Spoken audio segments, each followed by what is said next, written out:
نعت چینل دیکھو آیا، نعت چینل دیکھو آیا، نعت چینل دیکھو آیا، نعت چینل عشق رسول لایا ہے، نعتیں ہی نعتیں لایا ہے، عشق رسول لایا ہے، نعتیں ہی نعتیں لایا ہے، علم دین سیکھو گے، نعتیں بھی خوب سیکھو گے، محفلوں کی جلکیاں دیکھو گے، نعت چینل پر محفلوں کی جل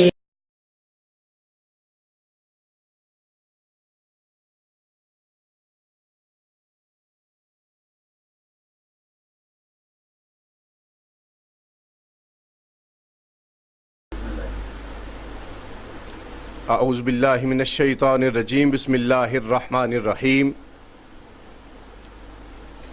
قال اللہ تبارک و تعالی فی شان حبیبہ فی القرآن المجید والفرقان الحمید، ان اللہ وملائکتہ یصلون علی النبی یا ایہا الذین آمنوا صلوا علیہ وسلموا تسلیما۔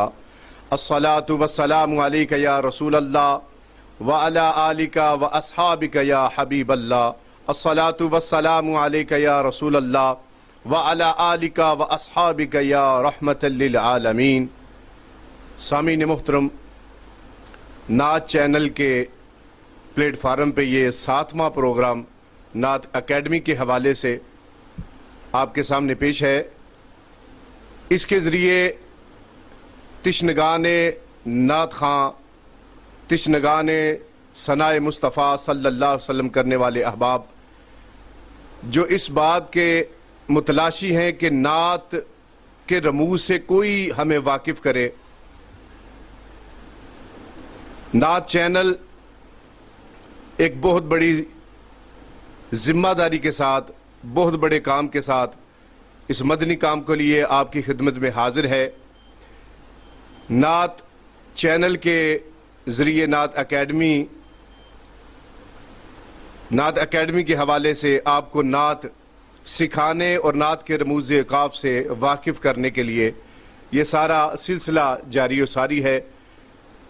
نعت لکھنے کی روایت تو بہت قدیمی ہے، جہاں تک آپ تمام احباب کے ذہنوں میں ہے کہ جب نبی کریم صلی اللہ علیہ وآلہ وسلم نے ہجرت کی، مکہ پاک سے مدینہ پاک کی طرف آپ نے قدم رنجہ فرمایا، تو جب نبی کریم صلی اللہ علیہ وسلم مکہ سے روانہ ہوئے مدینہ پاک کی طرف، تو ابھی کریم آقا علیہ الصلوۃ والسلام مدینہ پاک پہنچے نہیں کہ کریم آقا علیہ الصلوۃ والسلام کی نعت پہلے مدینہ پاک میں موجود ہے۔ وہاں معصوم بچیوں نے حضور کا نعت پڑھ کے استقبال کیا۔ نعت کی روایت قدیمی ہے، نعت لکھنے کی روایت اس سے بھی زیادہ قدیمی ہے۔ جہاں نعت پڑھنے کی روایت ہے، لکھنے کی روایت بڑی قدیمی ہے۔ شعراء کرام جن میں صحابہ کبار ہیں، جمیع تابعین، تبع تابعین، ائمہ مجتہدین، اولیاء کاملین، ہر ایک نے ہر اپنے مقام پہ کریم آقا علیہ الصلوۃ والسلام کی ثنا لکھی۔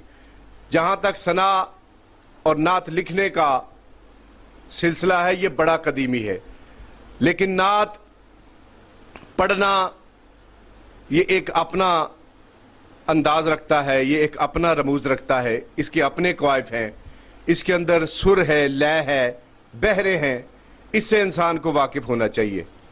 جیسے راگ ہیں، ہر چیز جو سر میں آتی ہے، لے میں آتی ہے، وہ اس نعت اکیڈمی کے ذریعے نعت چینل نے بہت بڑا ایک قدم اٹھایا۔ آپ احباب کو جو نعت سیکھنا چاہتے ہیں، جو نعت کا ذوق رکھتے ہیں، جن کے اندر نعت پڑھنے کی تڑپ ہے، وہ نعت اکیڈمی کے ذریعے کافی کچھ سیکھنے کو انشاءاللہ ان کو ملے گا۔ نعت جب بھی ایک لے میں، سر میں پڑھی جاتی ہے تو ایک راگ سے تعلق رکھتی ہے، ایک سر سے تعلق رکھتی ہے۔ وہ بہت سارے سر ہیں، اس کے اندر سر ہیں، راگنیاں ہیں، راگ ہیں، ان سے واقف ہونا، اگر انسان ان سے واقف ہو تو میرا خیال ہے کہ اچھے انداز میں پڑھ سکتا ہے۔ یہ ایک بڑا طویل اور لمبا سلسلہ ہے، اس پہ کافی وقت درکار ہے کہ آپ کو بتایا جائے کہ راگ کیا ہے، راگنیاں کیا ہے، بہر کیا ہے، اور اس کے ساتھ ساتھ شاعری کے بھی رموز قاف آپ کو پتہ ہونا چاہیے۔ مقطع کیا چیز ہوتی ہے, ربائی کیا چیز ہوتی ہے, مطلع کیا ہے, مقطع کیا ہے, ردیف قافیہ, اس کے تمام ایٹیکیٹس جو ہیں, اس کی تمام جو ڈیفینیشنز ہیں, یہ آپ کو نالج میں ہونا چاہیے. سب سے پہلے جو راگ ہیں جس سے آپ کا سر جو ہے, آپ کی لے جو ہے, آپ کی آواز جو ٹچ ہوتی ہے, وابستہ ہوتی ہے, اس سے آپ کو پتہ ہونا چاہیے کہ میں کس لے میں اور کس سر میں پڑھ رہا ہوں.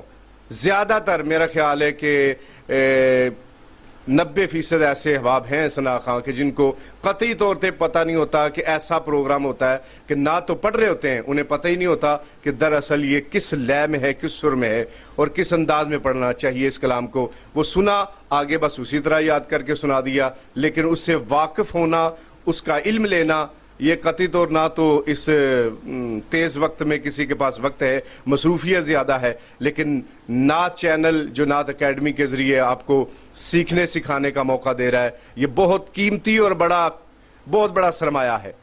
میں سب سے پہلے آپ کو نعت کے ایک سر کے جو درباری ہے اس کے حوالے سے آپ کو بتاؤں گا کہ نعت درباری لے میں, درباری سر میں کیسے پڑھی جاتی ہے, درباری سر کی شکل کیا ہے. ابھی انشاءاللہ اس پہ ہم بات کریں گے, لیکن یہاں ہم چھوٹا سا بریک لیتے ہیں, بریک کے بعد پھر حاضر ہوتے ہیں.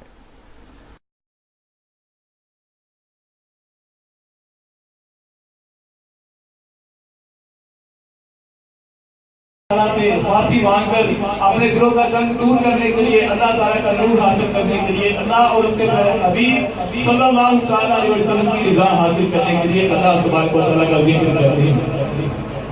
پڑھیے لا الہ الا اللہ, پڑھیے لا الہ الا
یا حبیب اللہ صلو علی النبی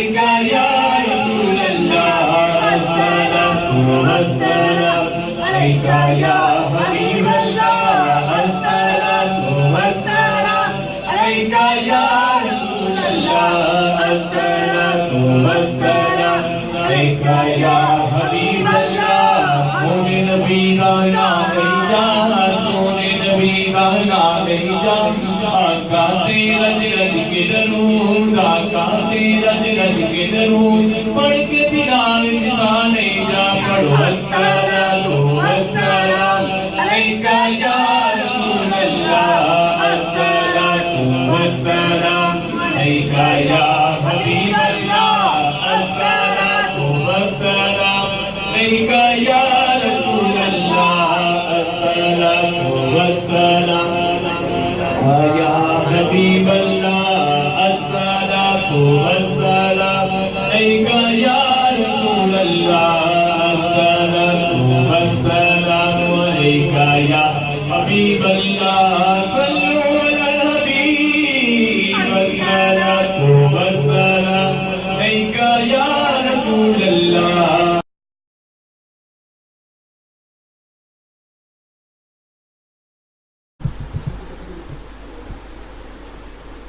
جی معزز ناظرین، بریک کے بعد ہم دوبارہ آپ کی خدمت میں حاضر ہیں. بریک کے بعد دوبارہ آپ کی خدمت میں حاضر ہیں. نعت کے ارتقاء اور نعت کے رموز کاف پڑھنے کے انداز کے بارے میں سب سے بڑا جو کردار نعت چینل کے ذریعے، نعت اکیڈمی کے ذریعے جو نعت کا علم آپ کو مل رہا ہے، یہ ایک بیش بہا خزانہ ہے جو آپ کے ذریعے آپ کو مل رہا ہے. یہ ان چینل کے ذریعے یہ بیش بہا خزانہ آپ کو عطا ہو رہا ہے. نعت لکھنے کی روایات جیسے میں نے بتایا بہت قدیمی ہے. نعت لکھنے والوں نے بھی نعت لکھنا سیکھا، استادوں کے ذریعے نعت کے رموز کاف سے واقف ہوئے. میں یہاں ایک انتہائی خوبصورت بات پیش کرنا چاہتا ہوں نعت کے حوالے سے کہ نعت لکھنے والے بڑے بڑے نام آتے ہیں، بڑے بڑے نام جو کریم آقا علیہ الصلوۃ والسلام کی ذات سے انتہا سے بھی زیادہ، انتہا سے بھی آگے کا عشق رکھنے والے، جنہوں نے توصیف مصطفیٰ لکھ کے اپنے مقام کو، اپنے نام کو بلند کیا. میں سید میر بنائی کا ذکر کرتا ہوں کہ استاذ الشعراء میں ان کا نام آتا ہے. آپ نعت رسول معظم لکھتے ہیں، ایک شعر ایسا کہ جب بارگاہ رسالت میں مدینہ پاک میں حاضر ہوتے ہیں، بڑا قدیم وقت ہے کہ جب آپ آقا علیہ الصلوۃ والسلام کی بارگاہ میں حاضر ہوتے ہیں دربار رسالت میں، وہاں کھڑے ہو کے، ابھی تو آج کے دور میں دیکھا آپ نے الیکٹرانک چھتریاں ہیں، وہاں بٹن دبایا اور بڑی جگہ پہ ایک چھاؤں آ جاتی ہے. لیکن جب وہ گئے سید میر بنائی تو وہاں کھجور کے درخت اس طرح قطار در قطار لگے ہوئے تھے کہ ہر درخت کو ایک اینگل سے دیکھیں تو لگتا یہی تھا کہ ایک ہی درخت کھڑا ہے، لیکن وہاں بہت سارے کھجور کے درخت جو پورے عاشقان مصطفیٰ کے اوپر چھاؤں کا سلسلہ کر رہے تھے. جب ان کو دیکھا تو میر بنائی کے ذہن میں خیال آیا کہ یہ ہم سے کتنے اچھے ہیں جو بارگاہ رسالت میں ہمہ وقت کھڑے رہتے ہیں. تو انہوں نے ایک شعر کہہ دیا کہ یوں درخت کھڑے ہیں گنبد خضرا کے سامنے، مجنوں ہو جیسے خیمہ لیلا کے سامنے.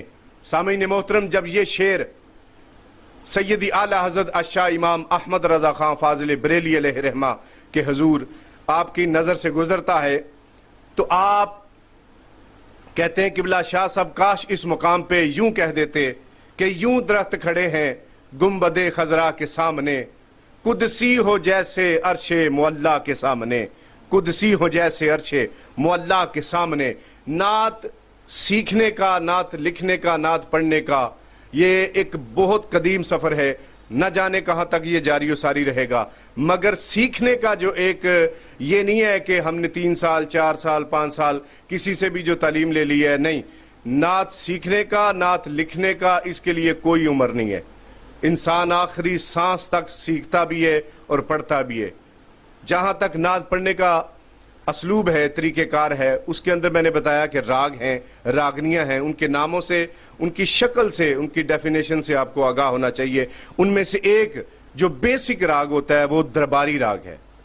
میں آپ کو بتاؤں گا کہ ہمارے بہت بڑے بڑے ثناخوان مصطفیٰ جنہوں نے نام کمایا، نعت کے ذریعے اللہ رب العزت نے انہوں نے بے شمار عزت ملی. آسمان نعت میں وہ ایک چمکتے ستارے کی حیثیت رکھتے ہیں. استاد ثناخواں، بڑے بڑے استاد ثناخواں جنہوں نے درباری راگ میں لکھا بھی اور پڑھا بھی. یہ بڑے راگ راگنیاں ہیں، یہ ایک بڑا طویل سفر ہے، اس کے لیے کافی وقت درکار ہے. مگر درباری حوالے سے میں آپ کو بتانا چاہتا ہوں کہ اس کے اندر کیسے کلام آتے ہیں اور کیسے پڑھنا ہے. درباری الاپ کیسے، اس کی شکل کم از کم کوئی بھی ایسا راگ ہو، کوئی انسان بولے تو اس کو شکل سے پتہ چل جائے اس کی آواز سے کہ یہ فلاں راگ ہے. جیسے مالکوس ہے، درباری ہے، ایمن ہے، اس طرح بہت سارے ایسے سندرا کے اندر چیزیں ہیں. درباری راگ میں ہمارے استاد ثناخواں حسان پاکستان الحاج محمد اعظم چشتی رحمۃ اللہ تعالی علیہ نے انتہائی خوبصورت انداز میں پڑھا، لکھا اور ہمارے لیے ایک اکیڈمی بلکہ ایک بہت بڑی یونیورسٹی کی حیثیت رکھتے ہیں. میں ایک ان کا کلام پڑھتا ہوں آپ کے سامنے، جو آپ نے بارہا مرتبہ سنا، عاشقان مصطفیٰ کے دلوں کی آواز ہے.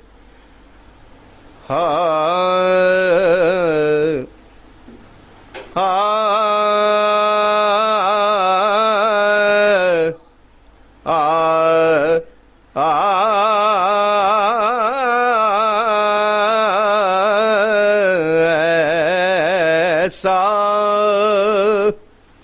کوئی محبوب نہ ہوگا، نہ کہیں ہے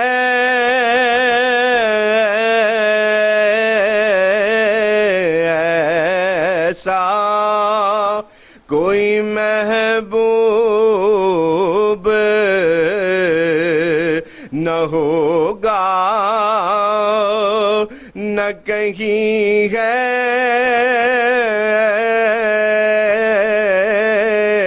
کہ بیٹھا ہے چٹائی